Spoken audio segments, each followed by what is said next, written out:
Hello friends, मैं अमृता मिश्रा आप सभी का स्वागत करती हूँ। फ्रेंड्स, आपका दिन शुभ हो, मंगलमय हो। आप सभी माताओं बहनों को जीवित पुत्रिका व्रत की बहुत बहुत शुभकामनाएं। जीवित पुत्रिका व्रत की कथा। एक बार नैमिषारण्य के निवासी ऋषियों ने संसार के कल्याणार्थ सूत जी से पूछा, हे सूत, कराल कलिकाल में लोगों के बालक किस तरह दीर्घायु होंगे, सो कहिए। सूत जी बोले, जब द्वापर का अंत और कलयुग का आरंभ था, उसी समय बहुत सी शोकाकुल स्त्रियों ने आपस में सलाह की कि क्या इस कली में माता के जीवित रहते पुत्र मर जाएंगे। जब वे आपस में कुछ निर्णय नहीं कर सकी, तब गौतम जी के पास पूछने के लिए गए। जब उनके पास पहुंची तो उस समय गौतम जी आनंद के साथ बैठे थे। उनके सामने जाकर उन्होंने मस्तक झुकाकर प्रणाम किया।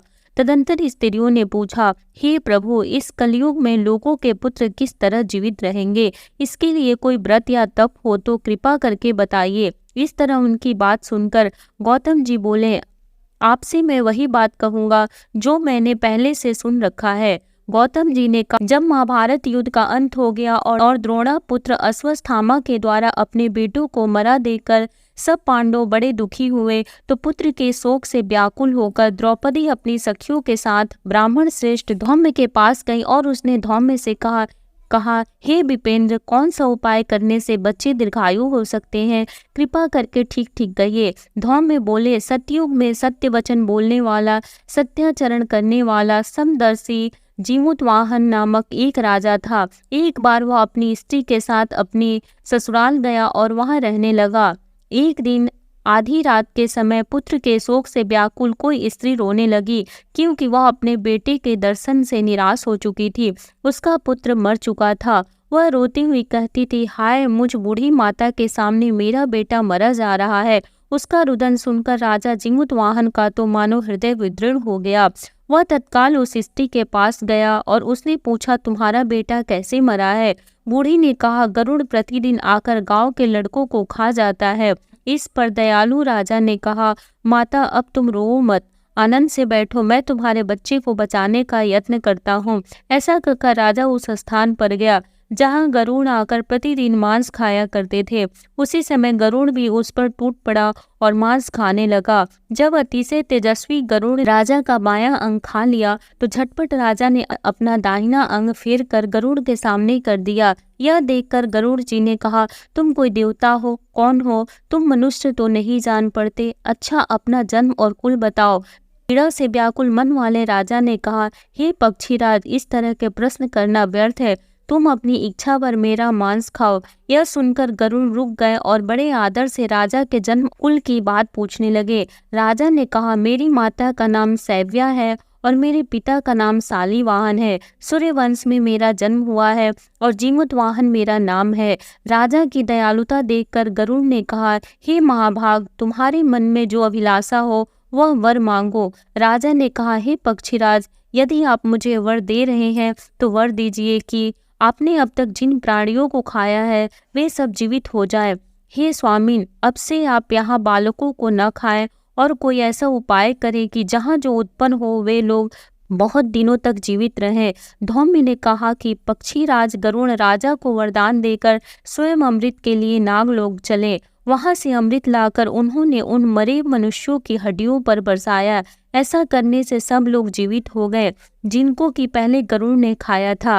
राजा के त्याग और गरुड़ की कृपा से वहां वालों का बहुत कष्ट दूर हो गया। उस समय राजा के शरीर की शोभा धुनी हो गई। दयालुता देखकर गरुड़ ने फिर कहा, मैं संसार के कल्याणार्थ एक और वरदान दूंगा। आज अश्विन कृष्ण सप्तमी से रहित शुभ अष्टमी तिथि है। आज ही तुमने यहाँ की प्रजा को जीवन दान दिया है। हे वत्स, अब से यह दिन ब्रह्म भाव हो गया। जो मूर्ति भेद से विविध नामों से विख्यात है, वही त्रिलोक से पूजित दुर्गा अमृत प्राप्त करने के अर्थ में जीवित पुत्रिका कहलाई है। सो इस तिथि को जो स्त्रियां उस जीवित पुत्रिका की और कुश की आकृति बनाकर तुम्हारी पूजा करेगी, तो दिनों दिन उनका सौभाग्य बढ़ेगा और वंश की भी बढ़ती होती रहेगी। हे महाभाग, इस विषय में विचार करने की भी आवश्यकता नहीं है। हे राजन, सप्तमी से रहित और उदया तिथि की अष्टमी को व्रत करें, यानी सप्तमी विद अष्टमी जिस दिन हो उस दिन व्रत न कर शुभ अष्टमी को व्रत करें और नवमी में पारण करें। यदि उस पर ध्यान न दिया गया तो फल नष्ट हो ही जाएगा और सौभाग्य तो अवश्य नष्ट हो जाएगा। जीमूत वाहन को इस तरह का वरदान देकर वरुण वैकुंठ धाम को चले गए और राजा भी अपनी पत्नी के साथ अपने नगर में वापस चले आए। धौम्य द्रौपदी से कहते हैं, हे देवी, मैंने यह अतिशय दुर्लभ व्रत तुमको बताया है। इस व्रत को करने से बच्चे दीर्घायु होते हैं। हे देवी, तुम भी पूर्वोक्त विधि से यह व्रत और दुर्गा जी का पूजन करो, तुम्हें अभिलषित फल प्राप्त होगा। मुनि राज धौम की बात सुनकर द्रौपदी के हृदय में एक प्रकार का कौतूहल उत्पन्न हुआ और पूर्वासिनी स्त्रियों को बुलाकर उनके साथ यह उत्तम व्रत किया। गौतम ने कहा, यह व्रत और इसके प्रभाव को किसी एक चिन्ह ने सुन लिया और अपनी सखी सियारिन को बतलाया। इसके बाद पीपल वृक्ष की शाखा पर बैठकर उस चिन्ह ने और उस वृक्ष पर खोते में बैठकर सियारिन ने भी व्रत किया। फिर वही चिल्ली किसी उत्तम ब्राह्मण के मुंह से यह कथा सुन आई और पीपल के खोते में बैठी हुई अपनी सखी को सुनाया। सियारिन ने आधी कथा सुनी थी कि उसे भूख लग गई और वह उसी समय 100 से भरे हुए शमशान में पहुंची। वहां उसने इच्छा भर मांस का भोजन किया और चिल्ली बिना कुछ खाए पिए रह गई और सवेरा हो गया। सवेरे वह गौशाले में गई और वहां गौ का दूध पिया। इस तरह नवमी को उसने पारण किया। कुछ दिनों बाद वे दोनों मर गईं और अयोध्या में किसी धनी व्यापारी के घर में जन्मी। संयोग से उन दोनों का जन्म एक ही घर में हुआ, जिसमें सियारिन ज्येष्ठ हुई और चिन्ह छोटी। वे दोनों सभी शुभ लक्षणों से युक्त थी, इसीलिए बड़ी लड़की काशीराज के और छोटी उनके मंत्री के साथ ग्राहपत्य अग्नि के सामने विधि पूर्वक ब्याही गई।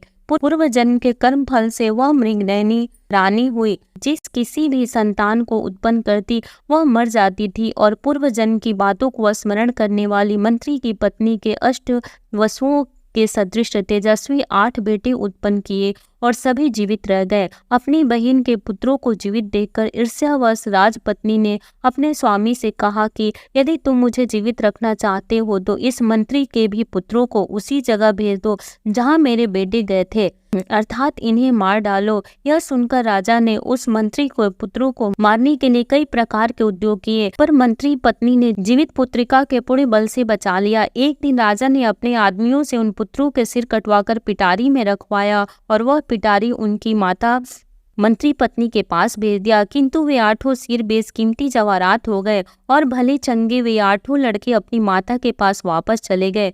उनको जीवित देखकर राजपत्नी को बड़ा विस्मय हुआ। अंत में वह मंत्री की पत्नी के पास आई और उसने पूछा, बहन, तुमने कौन सा ऐसा पुण्य किया है जिससे बार बार मारे जाने पर भी तुम्हारे बेटे नहीं मरते? इस पर मंत्री की पत्नी ने कहा, पूर्व जन्म में मैं चिल्ल थी और तुम सियारिन। हमने और तुमने साथ साथ जीवित पुत्रिका का व्रत किया था। तुमने व्रत के नियमों का भली भांति पालन नहीं किया था और मैंने किया था। इसी दोष से हे बहन, तुम्हारे बेटे नहीं जीते हैं। ओ राजरानी, अब भी तुम उस जीवित पुत्रिका व्रत को करो तो तुम्हारे बेटे दीर्घायु होंगे। मैं तुमसे सच सच कह रही हूँ। उसकी कथनानुसार रानी ने व्रत किया, तभी से उसके कई बेटे सुंदर और दीर्घायु होकर बड़े बड़े राजा हुए। सूत जी कहते हैं कि सब प्रकार का आनंद देने वाला मैंने यह दिव्य व्रत बतलाया। स्त्रियां चिरंजीवी संतान चाहती हो तो विधि पूर्वक यह व्रत करें। जीवित पुत्रिका व्रत समाप्त होता है। जय दुर्गा माता।